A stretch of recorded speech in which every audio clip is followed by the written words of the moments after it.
to our YouTube channel.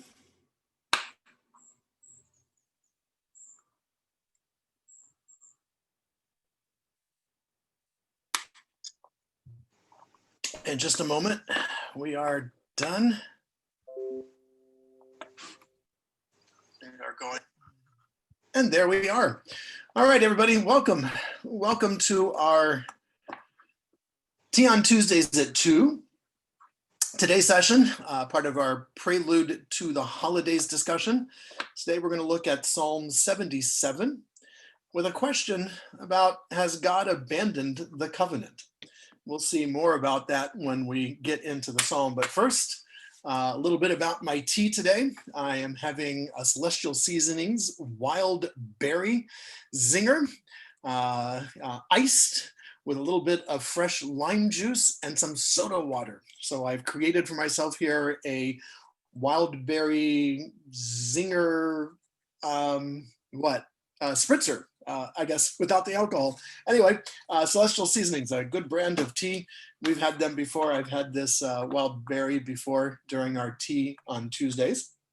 But this gives us an opportunity, or at least me, to share something refreshing. We've had snap in our hot weather last week, thank heavens, although more hot weather is on the way.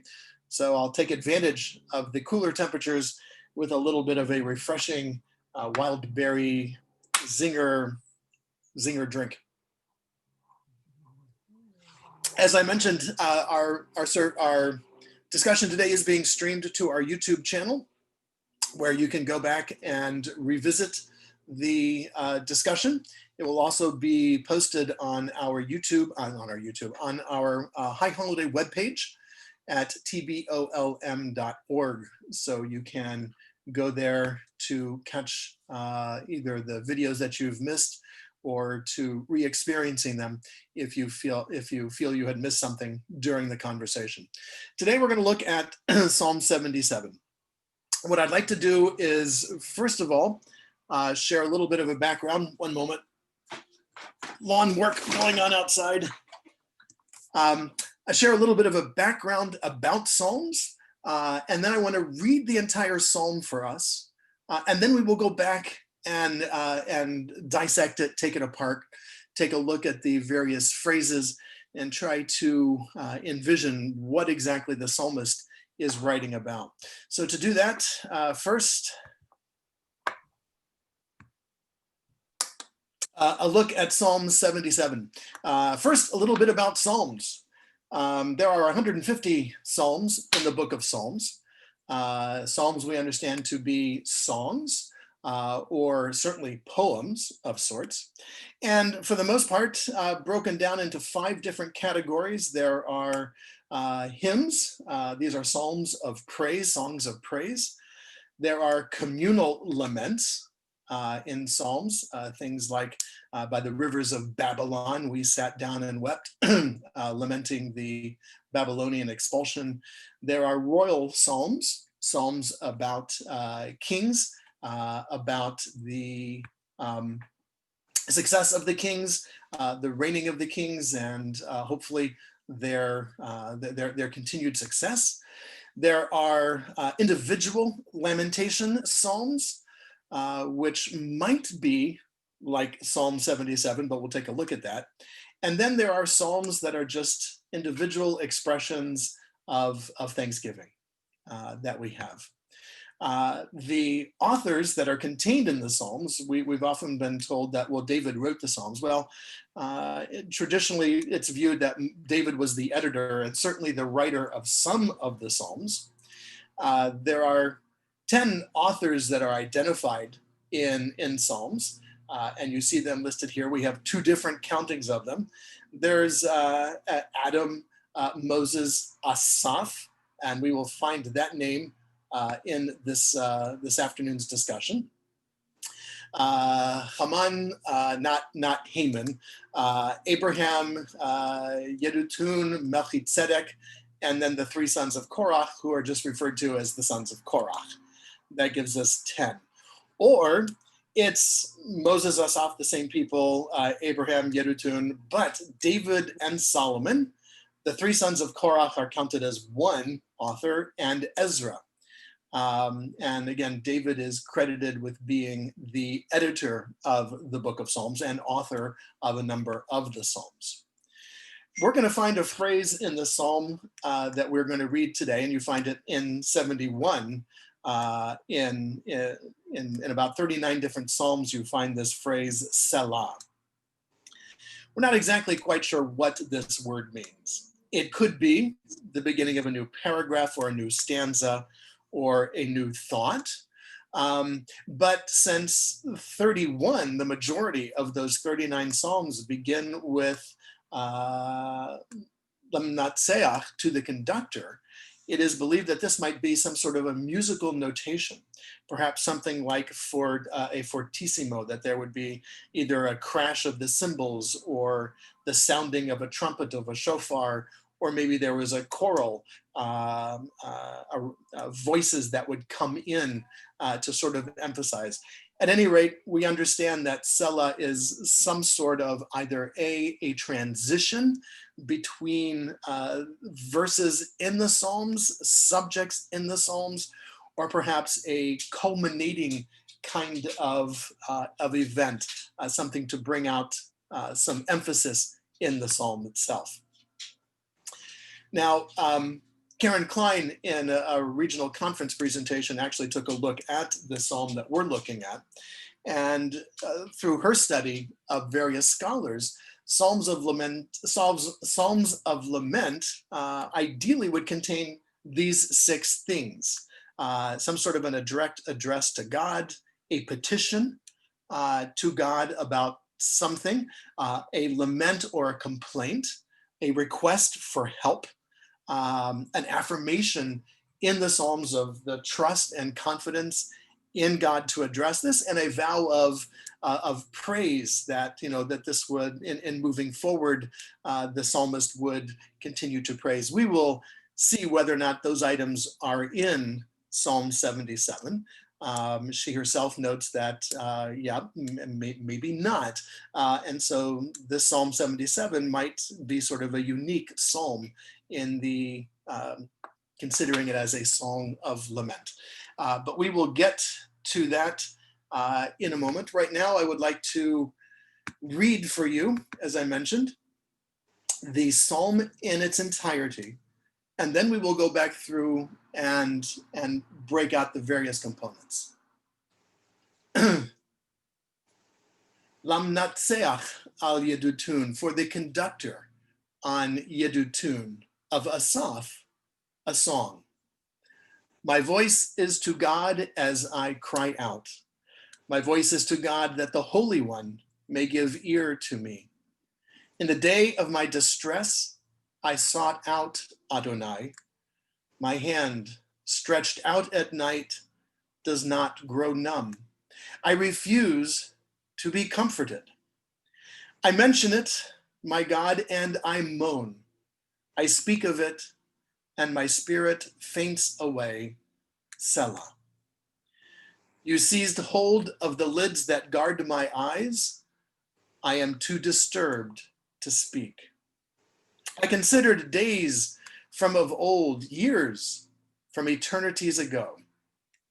In the night, I will call to mind my song. I will speak with my heart, and my spirit will inquire. Will Adonai reject us for eternity, no more to look with favor ever? Is God's covenantal love gone for all time? God's speech finished for every generation? Has God forgotten how to offer grace? Have you in anger shut off the compassion of your womb? For I said, I am weak with this, the changing of the right hand of the Most High. I will call to mind the deeds of Yah. Yes, let me call to mind your wonders from of old. I will meditate on your workings, and I will speak about your deeds. God, your path is in holiness. Who is a great God like Adonai? You are the doing wonders God. You make known to the peoples your strength. With your arm you redeemed your people, the children of Jacob and Joseph, Selah. The waters saw you, God.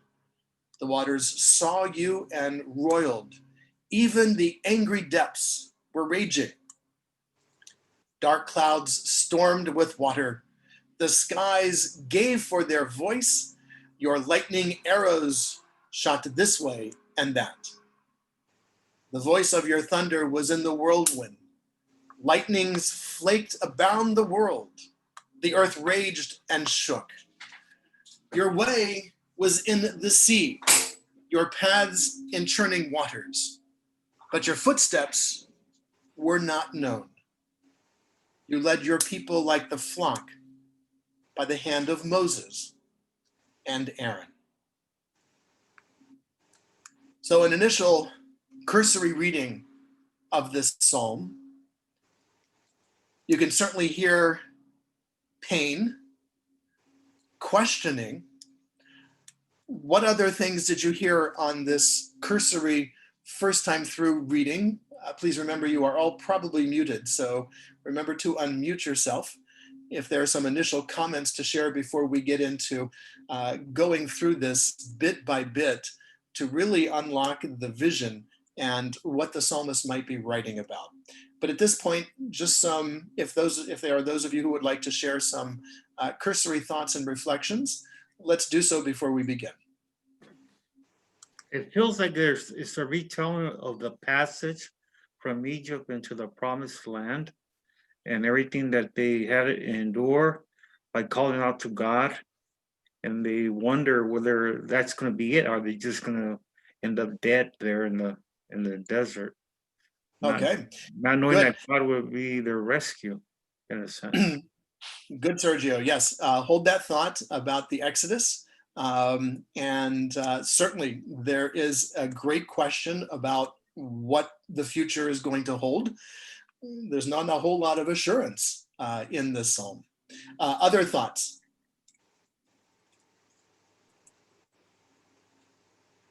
Great. We will get into it. And again, if there are any questions, because I will be sharing this in full screen, it will not be easy for me to see if you are raising your hand. And so if you have a question, just unmute yourself and shout it out so that we can explore your thought, your question.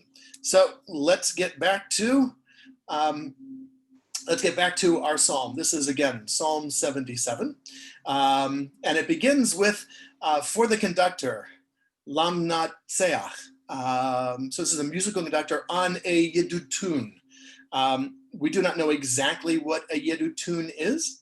It is probably some sort of a musical instrument, maybe some percussion instrument, maybe so. That's all we know about it. But Asaph, one of the names that are attributed to some of these psalms, he is doing this. Asaph is speaking this, singing this. It is a song. It is a song. My voice is to God as I cry out. This is not just crying out. The Hebrew word contains the connotation of moaning, of wailing. This is a disturbing cry for help. My voice is to God, that the Holy One may give ear to me. The writer, Asaph, or the person that he is speaking about in this song, is troubled so greatly that the person is wailing out to God, crying, literally crying to God. In the day of my distress, I sought out Adonai. So obviously something is going on. Bayom Tzoroti, in the day of my distress. My hand stretched out at night does not grow numb. The phrase in Hebrew, admittedly, is a kind of a rough translation. It is unclear what might be going on. Some translations say At nighttime, my hands stretched out, my eyes flowed with no end. I have the image in my mind of someone reaching out for help, that this person is overwhelmed by a situation, that the hand is reaching out all the time and does not grow numb. Hold your hand up, just in the air for a while. It doesn't take long before, your fingers are starting to feel the effects of the difficulty of the blood reaching up to it. This person is holding their hand out for help. And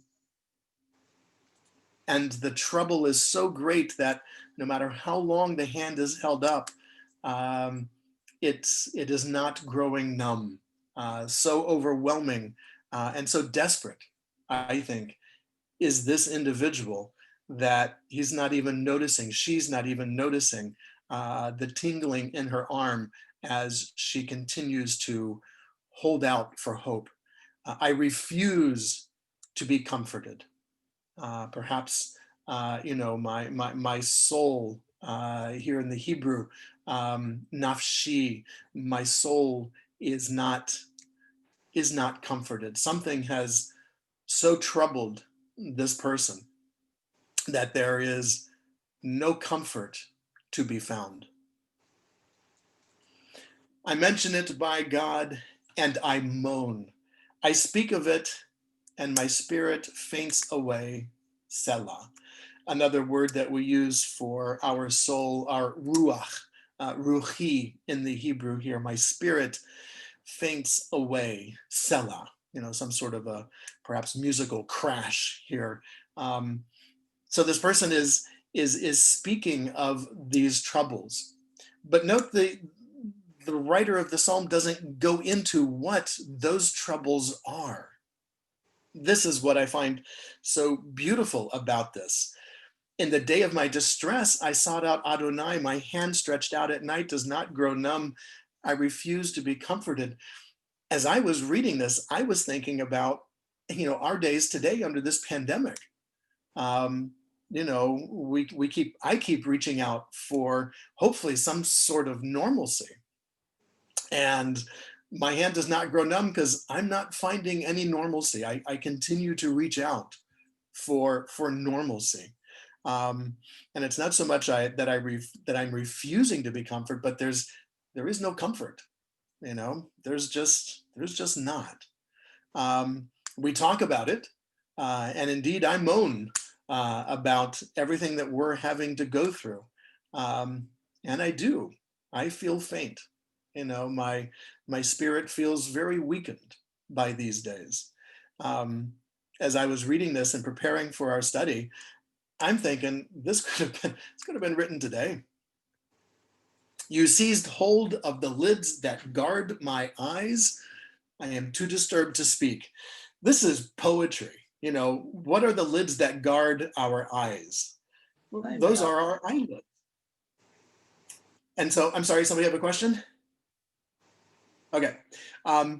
These are our eyelids. So the person is so overwhelmed by what's going on that they are not able to sleep.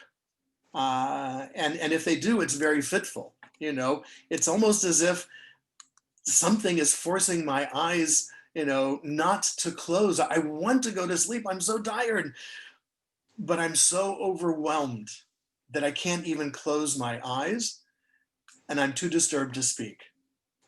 Well, but wait a minute, the psalmist is mentioning it.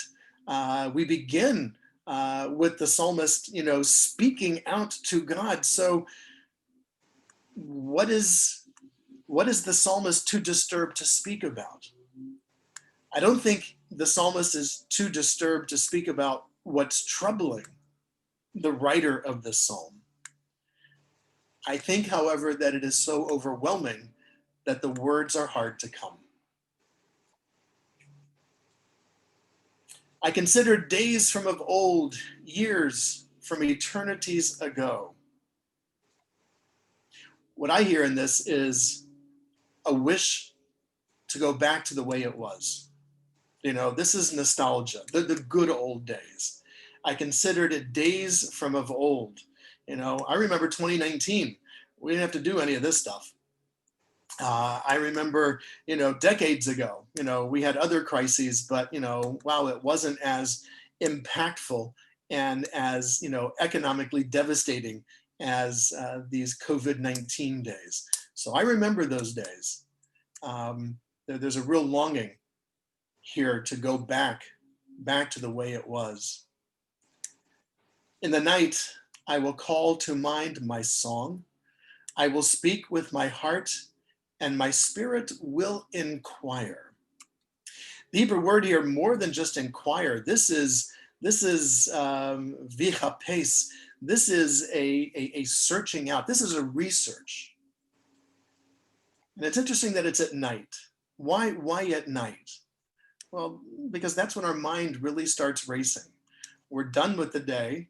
Our chores are done. We're beginning to unplug.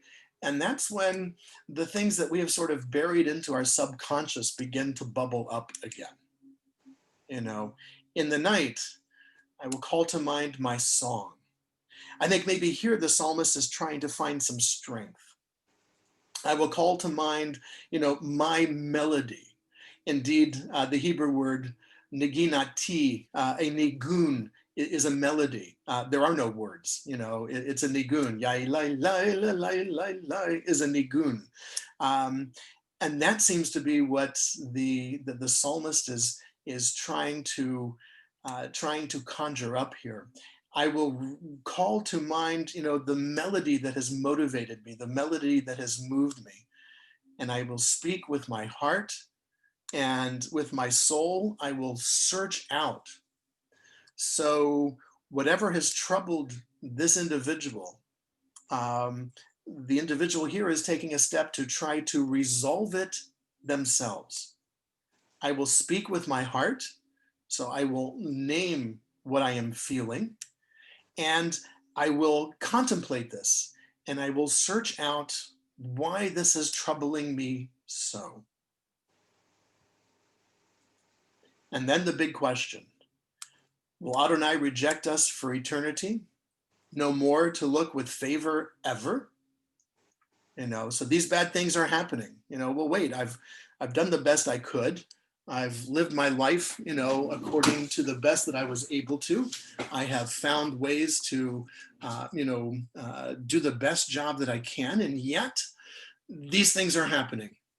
So, is this because, God, you've changed the rules? Is God's covenantal love gone for all time? God's speech finished for every generation? This parallels how we began this psalm. The psalmist was going to speak this so that Adonai, so that God might hear, so that God might give, so that God might hear and then respond is seems to be the opening hope. I mean, why else would you want to pour this out in hopes that God would hear? Well, so that there would be a response. But in good Jewish fashion, the psalmist is questioning God. Are you done with us? Are we truly on our own? Is there no guidance from you? Is there no speech from you? And here, the ultimate question, this borders on blasphemy. Has God forgotten how to offer grace? This is so sarcastic. Again, the psalmist is writing to an idea of God where God is like a flesh and blood king, all powerful, and has the ability to do whatever God wants to do. And so if you were confronting a king to make that statement, has the king forgotten how to offer grace? The king's response might be, off with your head or into the dungeons you go, but certainly there would be a caution, be careful, do not forget your place. O peasant. But no, the beauty of the Psalms is, and the beauty of the Jewish understanding of God is, no, no, no. I can throw this down at your feet, God. Have you forgotten how to do things? Have you forgotten how to offer grace or compassion? Have you in anger shut off your compassion? Selah. For I said, I am weak with this.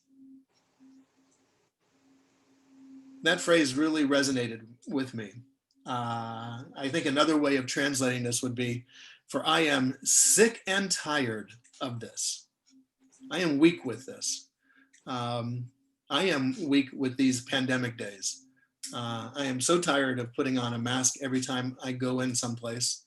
I am so tired of the extra effort that has to be maintained, but I understand the reasons why. And indeed, the psalmist here is saying the changing of the right hand of the Most High. The right hand is the favored position. And so the psalmist is saying, you know, whatever is going on in the psalmist's life, it's as if I am no longer seated on the right-hand side of God. You know, my seat has been moved. Or to quote that great book, you know, someone moved my cheese, or who moved my cheese. And so, you know, life has changed. I didn't do anything that massively wrong to deserve, you know, this change in life. So therefore, something else must have changed. And perhaps, as the psalmist is writing, it is God who has changed, or I have fell out of favor with God in some fashion, or maybe not. I will call to mind the deeds of Yah. Yes, let me call to mind your wonders from of old. Now, Yah is one of the names for God. It is at the end of the phrase hallelujah, say hallel to Yah. It is the beginning of the tetragrammaton, the four-letter name for God, Yud He Vav He.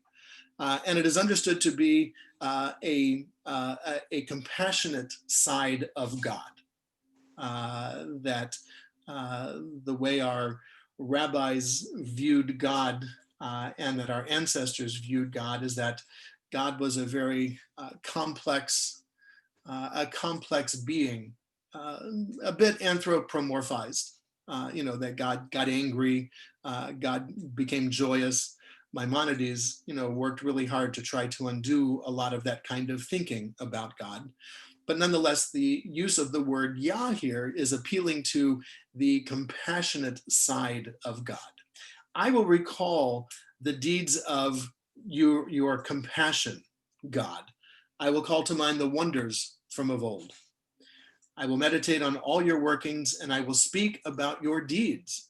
So in the midst of this great turmoil and perhaps even tragedy that the psalmist is speaking about, the psalmist is going to reflect on the psalmist understanding of God's good deeds.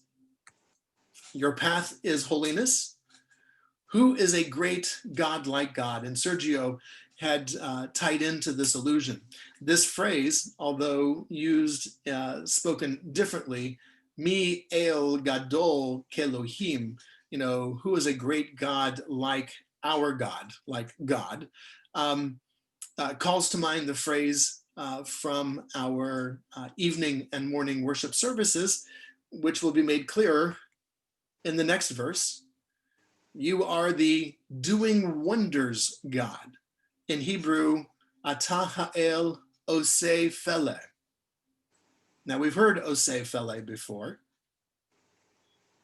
It's contained in the morning and the evening prayers.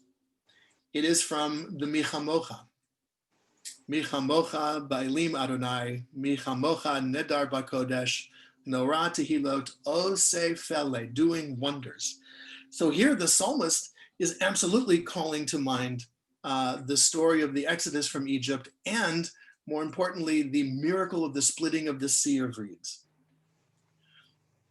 This was a key pivotal point in Israel's freedom. They had come to a barrier, a barrier of water. Behind them, the ancient Egyptians led by Pharaoh were ready to attack, recapture them, or to slay them. And in front of them is a body of water. This is the definition of being stuck between a rock and a hard place. The rock would be the ancient Egyptians, and the hard place is the water right there in front of you. And what happened? Well, the Israelites found their way through the water. Nachshon, according to the Midrash, is able to find a way through. The waters part in some fashion, and Israel is freed. And so here the psalmist obviously feels trapped between a rock and a hard place, and is calling to mind what happened in the past. When we confronted this as a people, we found a way through it. You make known to your peoples your strength. The sea split. With your arm you redeemed your people, the children of Jacob and Joseph, selah. Which is an interesting phrase, because usually we have the children of Jacob, Bnei Yaakov, yes, the children of Israel, Bnei Yisrael, yes. We don't usually have it referred to as the children of Joseph. Joseph does not have direct tribal claim to land. It is through his children, Manasseh and Ephraim, that there is land for Joseph, but Joseph himself has no named territory and has no named connection in the later generations. So here the psalmist is bringing Joseph back in, and it has to be for purpose. Again, the Psalms were written and the words were chosen just as poetry, just as lyrics to a song, just as a formal writing. We are careful to choose the words. Joseph is added here in particular. And I think all we have to do is reflect on the story of Joseph and understand that the analogy between the psalmist and the situation that he's facing feels to him or her like that of Joseph. Once the favored son of Jacob, once the end all be all, if you will, for the family, now sold into slavery, falsely accused, imprisoned for years, and only in the end was Joseph able to reclaim his sense of self and find a position. And so the psalmist, I think, is linking Jacob and Joseph here for a particular metaphorical reason, that the psalmist, the writer, feels like Joseph trapped in the pit. But just as Joseph experienced a redemption from that situation, so too is there hope for redemption for the psalmist. The waters saw you, God, the waters saw you and rolled, even the angry deeps were raging. So again, that imagery of the sea parting, whether it's Cecil B. DeMille or the Prince of Egypt, how the scene has been depicted in movies ever since movies came about, is, again, of boiling, troubling waters that are being split. Dark clouds stormed with water. The skies gave for their voice. Your lightning arrows shot this way and that. The voice of your thunder was in the whirlwind. Lightnings flaked around the world. The earth raged and shook. This is almost calling to mind the revelation experience at Mount Sinai, where Sinai was engulfed in smoke and flame, and the sound of the shofar reverberated, deep thundering around the place. Your way was in the sea, your paths in churning waters, but your footsteps were not known. Here the psalmist is drawing attention to, we only get to experience God or realize that we have experienced God after the fact. There's no footsteps. There's no indication that God was present, but the event occurred and that was proof enough. You led your people like the flock by the hand of Moses and Aaron.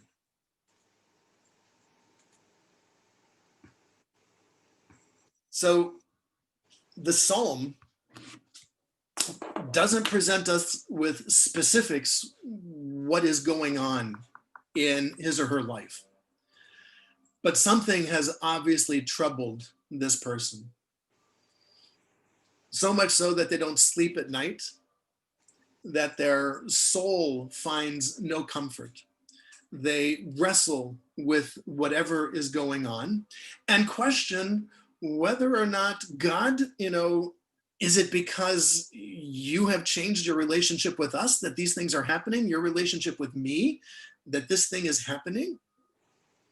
And the psalm ends not with any kind of promise, not with any kind of a request. Oh, God, fix this and I will do X, Y, or Z. No, the psalmist simply reflects on our people's experience with God, and in so doing, seems to be expressing some hope that, just like you led the Israelites like a flock through the hand of Moses and Aaron, so too, oh God, will you lead me out of this mess? But let's reflect on how God led the Israelites. Because yes, according to scripture, there was a cloud, there was a pillar of smoke by day and a pillar of fire by night. And when it moved, the Israelites moved. And when it didn't, they didn't move. And so there was that, but it was Moses and it was Aaron who was doing the leading. And later it was Joshua. When we read the stories about God interacting with human beings in scripture, we realize that God doesn't do anything directly in scripture. God asked Noah to build an ark. God could have made the ark appear. God asked Noah to go gather the animals. God could have gathered the animals. God asked Moses to confront Pharaoh. Moses and Aaron, you go confront Pharaoh. I will be with you. It takes human interaction, human deeds to make things happen in scripture. Even things that God says, that God is going to do. It still took human interaction to do. And so as the psalmist ends with this idea that, you led the people, yes, but it was also the people kind of leading themselves. And it was Moses and Aaron that were leading the people with some sort of an idea, a goal, a vision in mind about what they could be and how they could function.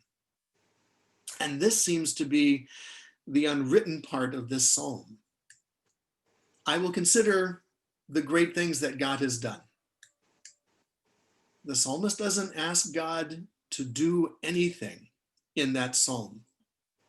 The psalmist simply expresses the terrible things going on, how the psalmist is feeling. I will reflect and I will meditate and I will explore and I will investigate and I will research myself to try to find a way through this with God's help. But the individual, the writer of the psalm, this person is the one who is initiating and instigating that searching.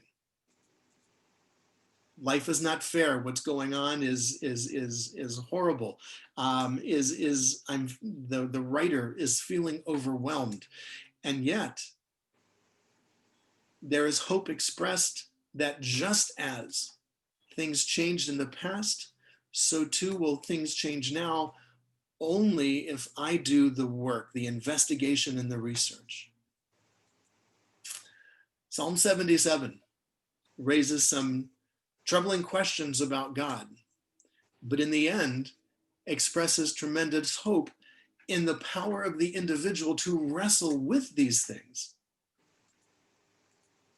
I particularly liked this psalm because the psalmist doesn't ask God to do anything. It's all upon the author. She has to wrestle with what's going on. She has to reflect on what has happened in the past. He has to reflect on how his own thoughts, his own outlook on life has contributed to his great turmoil. And that's where growth is going to come. Psalm 77 expresses hope in the future, but only through the efforts of the individual to wrestle with the challenges that they are facing. Thoughts, questions, comments? Rabbi, it seemed to me that it started out as a personal lamentation and then became a communal lamentation and then went back to be personal. In the middle of it, it seemed like it was the people of Israel that were the subject. Yes, very good. Yes, a wonderful, wonderful observation, which parallels much of Jewish thought. I might be the individual, but I'm an individual within a community. And herein, I think, is also part of the strength of this psalm, that I'm facing this, but I'm not facing this alone. I'm facing this with my people. And the analogy that is brought to mind, as Sergio pointed out, is, the incident at the Sea of Reeds. There we were, every individual was individually terrified. But as a people, we were collectively terrified and collectively found a way through that also helped redeem the individuals. So I think you're absolutely right, Rita. It is both an individual reflection, but an individual reflection in connection with a sense of community. Very good. Other thoughts?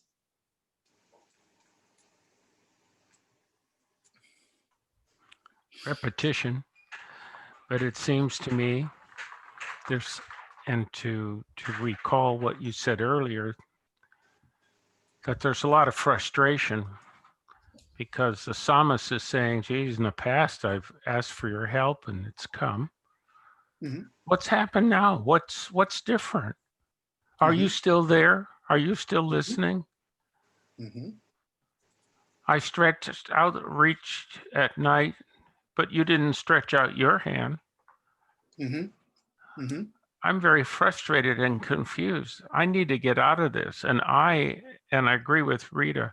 My first note on my little paper with the letter I was wondering whether it should have been we. The psalmist wrote, but I put paren way. There's a disillusion. This talks about, I don't want to be oversimplistic about this, but you mentioned in a number of your sermons over the past year that God is not a vending machine. And that is a big stretch. But if you look at what he's saying is, I need help. Where are you? And he gets the answer. But the answer, and it may be tied to 76 as well as 77, but the answer seems to be solve your own problem. I don't know whether that's right or wrong, but that's my 2 cents. I agree, Harry. I think you are absolutely correct. I think that is the underlying message of this particular psalm. Again, the psalmist doesn't ask God to do anything, but is simply raising the questions. Life is turned upside down on me. And at that stage of our spiritual development, the message about God was that, God is in control of all things. Therefore, oh God, you must be doing this. And I'm sick and tired of it. And I just want to get back to the way things were. And I will remember the great things. But I think it is the word, inquire. My soul will inquire. I will search out. I will investigate. here, I think, excuse me, is the opportunity for the individual to begin to grow. Many of us go through life and seldom, do great tragedies, sideline us and derail us. And we've heard, stories about God when we were kids, when we were younger, the Bible stories. And then somewhere around fourth, fifth, or sixth grade, we discover, the members of the opposite sex, or, the members of the same sex. And, we become more socially oriented, and we stop thinking and considering and reflecting upon our own theology about things, about life, about God. And then a tragedy occurs, and we go to our God concept, which is basically a primary school level God concept, because we've never questioned it until now. And now as adults, we've gone to high school, we've gone to college, we have advanced training. So intellectually we're up here, but theologically we're still down here. And when this thing happens and we go to our, God concept, and it's that silly God concept, it's like, well, that can't be right. Therefore there is no God. No, here the psalmist is saying, I am going to research this. I am going to, my spirit will inquire. Vichapes ruchi, my spirit will explore. So I'm going to do some theological probing. How is it possible for there to be, a benevolent creator God and these things going on? Like our look at mysticism, we began to explore different ways of thinking about God to see if there might be a better way for us to understand how God might operate given this reality. And I think that's what the psalmist is saying as well, is that not only am I looking for help, and yes, part of it is going to come from within, but part of it is going to come from me struggling with, what I've thought about God all this time. I will reflect on what what I've been told you did. So maybe I need to re-understand those stories in a different way. Maybe some of those stories are exaggerated. Maybe some of those are myths. Maybe some of those are, creative stories that were conjured up by our rabbis or our religious leaders at that time for various reasons. But I need to probe this. So I think that's what the psalmist is also saying, that when life turns upside down, we don't just accept, don't accept this as part of God's plan, but rather we wrestle with what we think we understand about reality and God, and try to find a better way to understand a world and a God existing.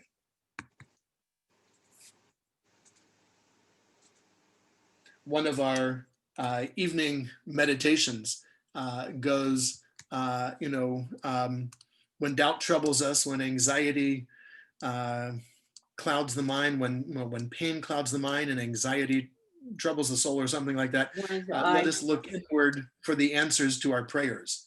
So, we begin by wrestling internally. There may we find you, and there may we find courage, insight, and endurance.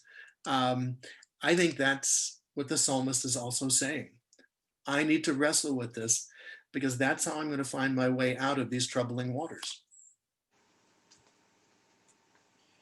Thank you, Harry. I quite agree with you.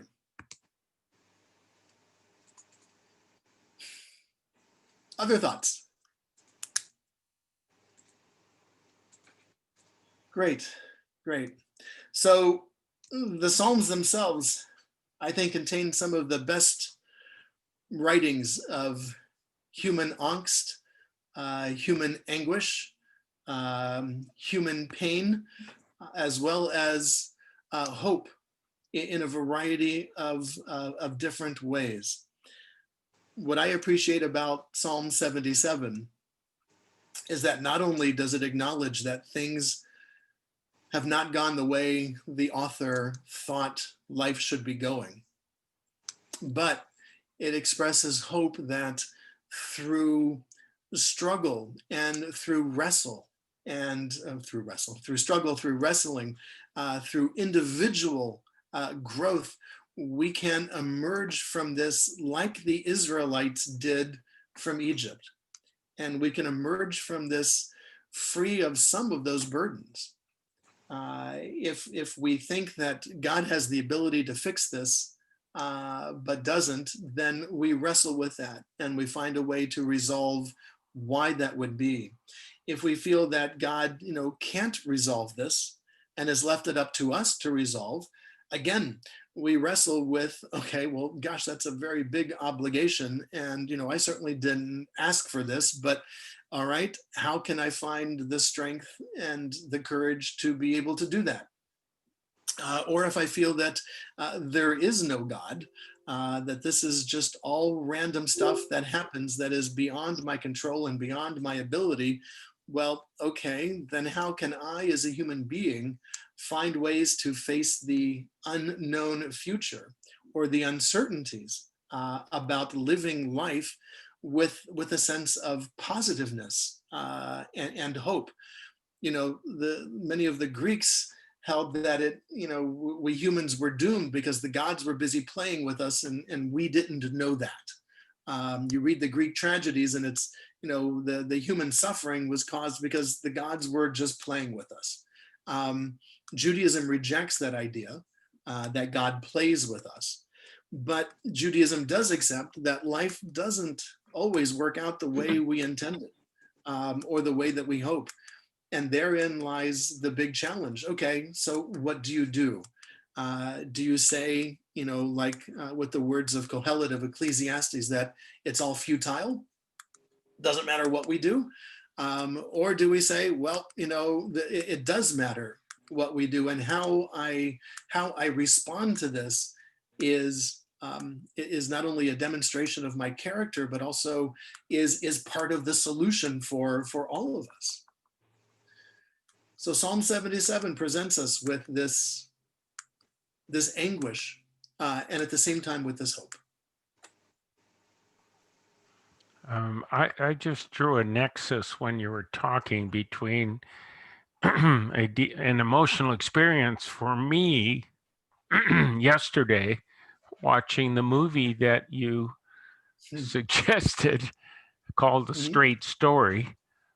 Available on Amazon Prime for $3.99 for 2 hours, or Apple for $4.99 for 2 hours. And the experience of the key player, the elder straight brother or the younger, I can't remember, in his understanding of time and the need to forgive and the process of going through that, and the method he chose to achieve his goal, his level of transportation, which I'm not going to steal the theme for the rest of the people.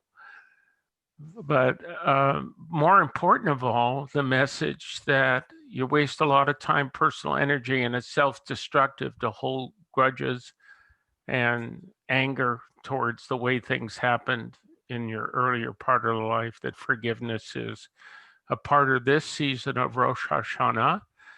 And he needed to make amends.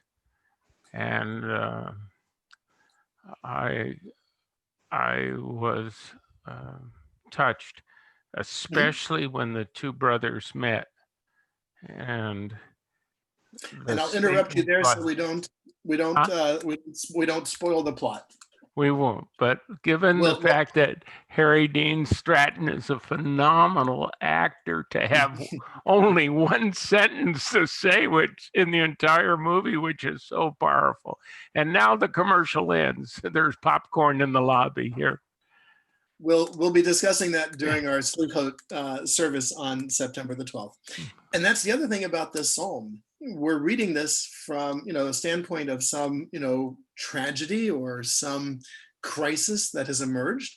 It could very well be just pains of guilt and remorse, that the psalmist is dealing with. It could be something as personal as that, or again, it could be something as communal as, our COVID-19 pandemic. So, the beauty of many of the Psalms, and this one in particular, is that it's open to how we can read it and to understand what it is referring to. And more importantly, where does the solution come? I am weak with this. I'm sick and tired of this. So I'm going to inquire. I'm going to search out. I'm going to learn more and find a better response or a better way to respond. And I'm going to remain hopeful that just as the Israelites found their way through their troubling waters, that I will find my way through my own. Great. Wonderful. I thank you all for joining our discussion today. Psalm 77, it's available, online. I can email you if you would like the document that I shared earlier. You can grab any Bible anywhere and read Psalm 77 in your own Bible, and you can wrestle with the words themselves. Explore them just as we explored them as we were reading them. Not only reading them, but what does this mean? And what is the imagery trying to convey to us? And ultimately, what am I to do with this psalm? Personally, I draw strength from this psalm and find hope even in these days of pandemic and stress, even as we are, busy working to bring about our high holiday services. I am finding resolution and hope that that things are going to work out. Not without a lot of hard work, but things are going to work out. So there we go. I thank you all for joining us for tea on Tuesdays at 2. If there are any comments or questions, please feel free. We'll hang around for a little bit, but we will bring our formal presentation to a close next week. On next Tuesday, we are looking at, what are we looking at next Tuesday? I totally forgot. Let's find out. We are going to be exploring, the Untitled Chapter, one of the key prayers for Rosh Hashanah. Let us proclaim these days of awe. We're going to be looking at the prayer in particular and finding ways to better understand how we might be able to draw strength and courage from our lack of control of life. And so we'll be looking at the Untitled Chapter next week. The week after that, we're going to explore what is stronger than death. And that will be our next, those will be our concluding 2 sessions for our Prelude discussions during our Tea on Tuesdays. Again, this is recorded on our YouTube channel, so you are welcome to send friends, relatives, or to revisit the discussion there. And I thank you all very much for being a part of our Tea on Tuesdays at 2. Thank you, Rabbi. Thank you. You're welcome. Stay safe, everyone. Thank you. And you do the same. Thank you. Thank you.